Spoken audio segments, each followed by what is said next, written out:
We just heard there about Scott Morrison urging China to denounce Russia. This could have been you, Julia Gillard. What kind of approach do you think you would have taken to the current situation that we find ourselves in? Well, I think the approach would have been the same. I mean, right around the world, here in the UK, across Europe, the US, Australia, are all denouncing Russia's actions as they rightly should be denounced and calling for complete global solidarity in the isolation of Russia. Are you shocked at what's happened? Because Russia kept saying, no, no, no, we're not going to invade. We're not going to do this. And then they did it. We're not going to do that. And then they did it. Are you surprised that this is what Vladimir Putin has done? I think there's a degree of shock, no matter what your analysis was of likely Russian actions, actually seeing it play out in real time Mm. with the hideous footage. And I've seen the footage, for example, in the Times today of civilians being shelled and killed. I don't think any amount of foreign policy analytical work prepares you for that. So the sense of shock and disgust, I think, is deep right around the world. Yes. Did you have many dealings ever with Vladimir Putin? Yes, I did deal with President Putin in the context of the G20, which brings nations together, and more generally. So, yes, I did deal with him directly. And what did you make of him? Well, my analysis, I think, would be like many others. I mean, clearly a sort of hyper masculine approach to politics and to the world and to leadership, which has degenerated into what we've seen in recent weeks.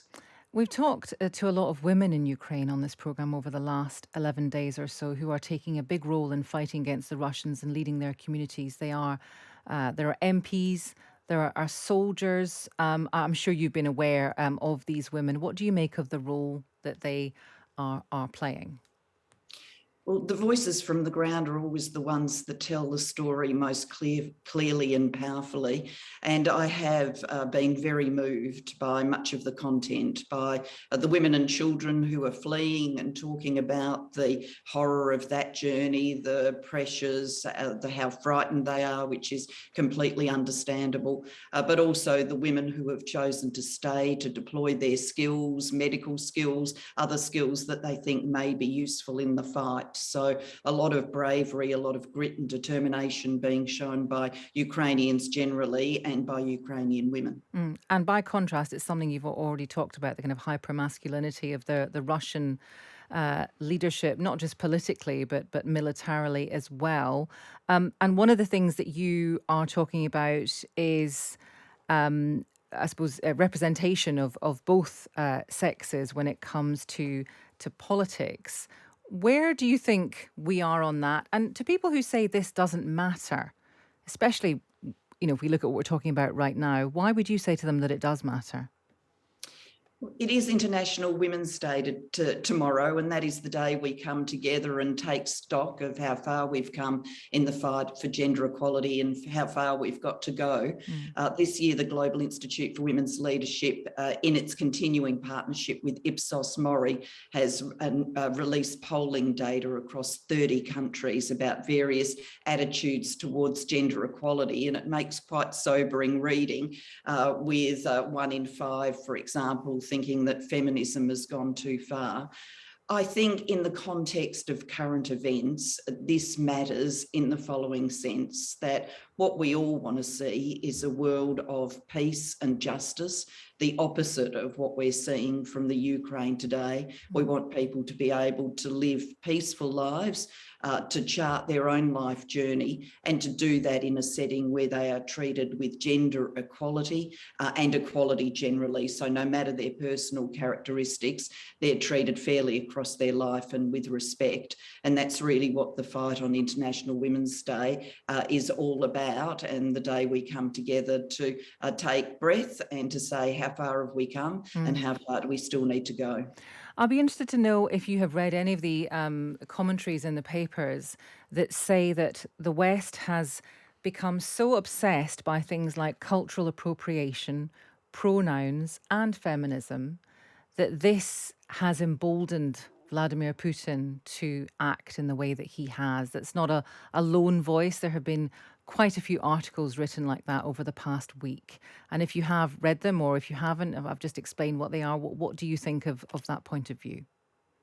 I think we've got to be pretty careful about that kind of analysis. I think someone like President Putin is certainly looking at geopolitics and making a calibration about how nations are going to respond. I think he's made the wrong calibration. I think he obviously expected Western countries to react in a lesser way with a lesser sanctions package than what has actually happened. So I'm sure he's been calling the geopolitics.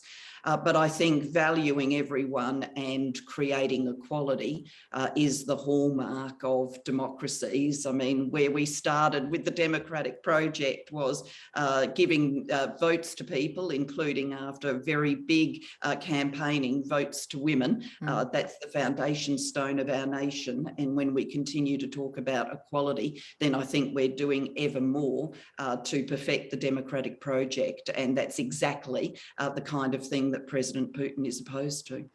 Just finally, Julia, I know this is an impossible question, but I feel I have to ask you as a former leader of a country.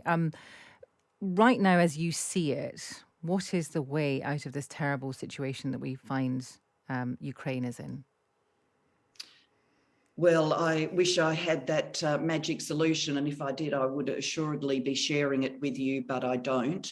I think the continuing pressure on Russia has to, do its work, and everything that countries can do to increase the pressure on Russia needs to be done.